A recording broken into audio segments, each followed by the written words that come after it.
The cheapest house on the market is not always the best deal. And that sounds weird, right? Because most people think buyers are only looking at price. But that is not how buyers actually think. A buyer can walk into the lowest priced house in the neighborhood and still say, this feels expensive. Not because the price is too high compared to other homes, but because the house feels like it needs more money after they buy it. And that's the part that a lot of sellers miss. I'm Ozzy Lopez with Oz Vegas. Today I want to explain something that comes up all the time when selling homes. Why buyers may reject your house even when you're technically one of the lowest priced options. Because buyers are not only comparing price, they're also comparing price, condition, monthly payment, repairs, stress, and what the house will be like after they move in. That is the real competition. Let me give you an example. Recently, I was talking with a buyer who toured one of the lower priced homes available. On paper, it looked like a good opportunity. We went and saw it within 24 hours. It was actually priced lower than all the other homes in the 3 mile radius. But when she walked through the home, her reaction was not, wow, what a deal. Her reaction was more like, I'm already stretching to buy this house, and now I have to put in another $20,000 into it. That's the key. To the seller, the home may feel affordable because it's the cheaper option out of all the competition, but to the buyer, it may feel expensive because the price is just the beginning. They're thinking new floors, paint, cleaning, repairs, appliances, landscaping, time, stress, and after all of that, the mortgage payment is still high. So even if your property is the cheapest one, the buyer may still feel like they're overpaying. So here's the truth. Buyers don't judge your home on isolation. They judge your home against the total cost to own it. That means that a $365,000 home that needs 20K in work will emotionally feel like 385. And sometimes a buyer would rather pay more for a cleaner, easier move-in ready house because it feels safer.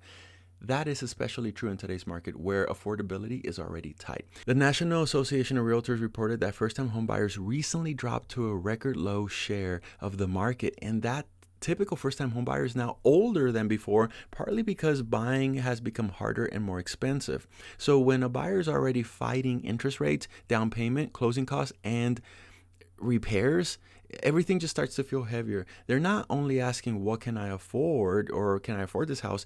They're actually asking, can I afford this house after I fix the house?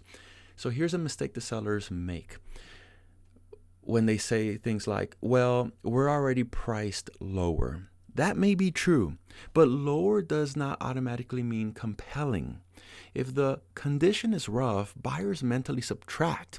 When they walk in and start doing math in their head, the kitchen needs work, the carpet has to go, the paint is bad, the yard needs help, the AC looks old, the house smells weird, this feels like a project.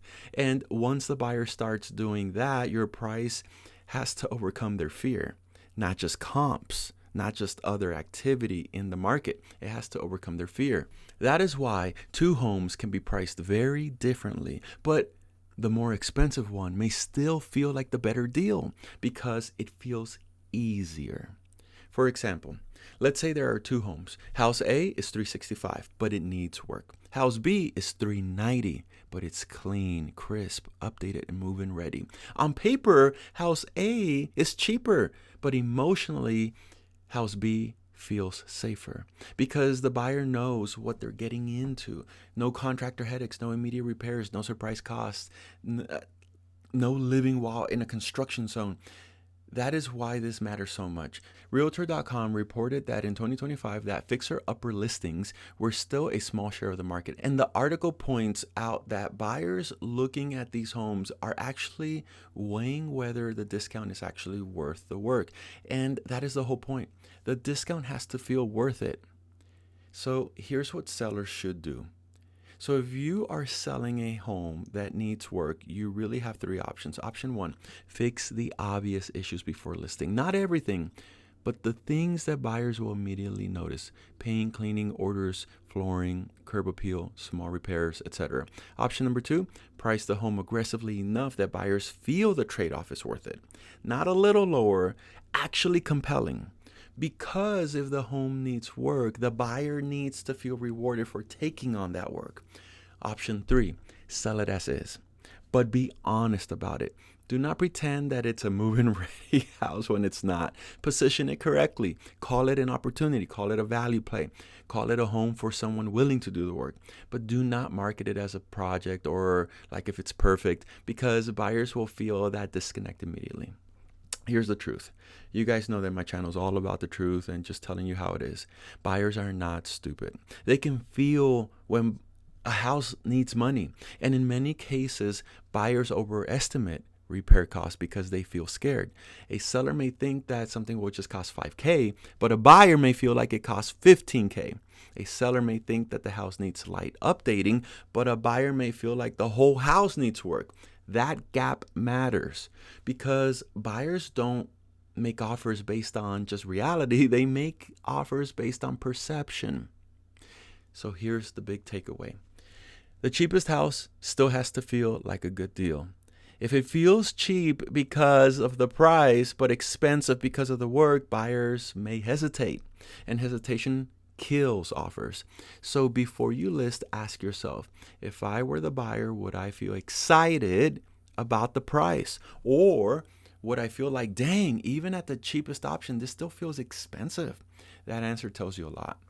If you're thinking about selling and you're not sure whether to fix things first, sell as is, or price it around the condition, that's exactly where strategy matters, because the goal is not just to be listed. The goal is to be positioned correctly so buyers actually respond.